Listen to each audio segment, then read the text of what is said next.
বারাসাতে এসে জেলা শাসকের দপ্তরে নিজের মনোনয়নপত্র দাখিল করলেন দমদম লোকসভা কেন্দ্রের তৃণমূল প্রার্থী সৌগত রায়।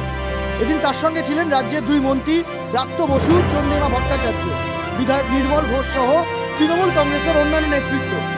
এদিন মনোনয়ন দাখিল করার পর দমদম লোকসভা কেন্দ্রের তৃণমূল প্রার্থী সৌগত রায় জানান, আমি মনোনয়নপত্র সময় মতো 11:37 জমা দিচ্ছি। আমার একটাই আশা যে নির্বাচন শান্তিপূর্ণভাবে হবে।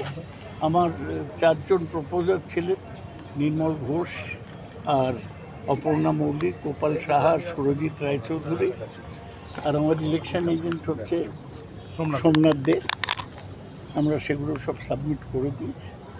15 তারিখ স্ক্রুটিনি আছে, 17 তারিখ symbol allotment, last date of withdrawal. Dumdum 16 victory একদম। এবারে মানে আপনি বলেছেন আগেও আরেকবার, এবারে জয়ের ব্যাপারে কতটা? না, এগুলো উত্তর দেবো না। আমি প্রাণপণ চেষ্টা করছি।